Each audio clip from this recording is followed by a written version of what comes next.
లాబాను ఇంటిలో నివసిస్తూ యాకోబు రాహేలను ఎంతో ప్రేమించాడు.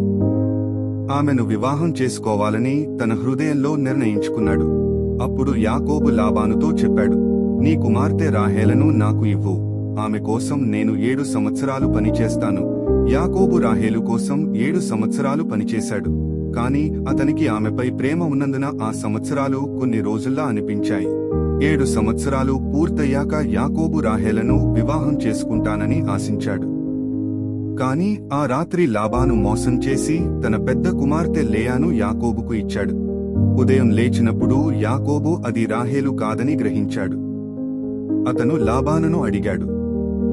అప్పుడు లాబాను చెప్పాడు, మా దేశంలో పెద్ద కూతురికి ముందు చిన్న కూతురిని ఇవ్వము, తరువాత రాహేలను కూడా ఇచ్చి ఆమె కోసం యాకోబు ఇంకో 7 సంవత్సరాలు పని చేయాల్సి వచ్చింది.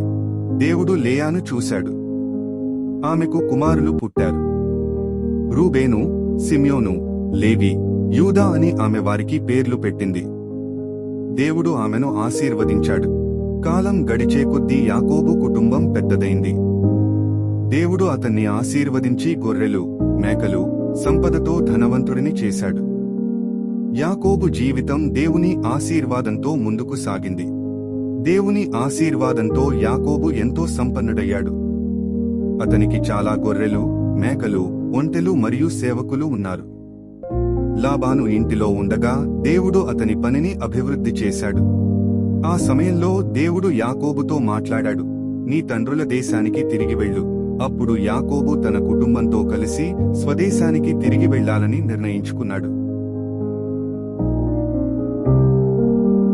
ఈ వీడియో మీకు నచ్చితే లైక్ చేయండి, మీ స్నేహితులతో షేర్ చేయండి.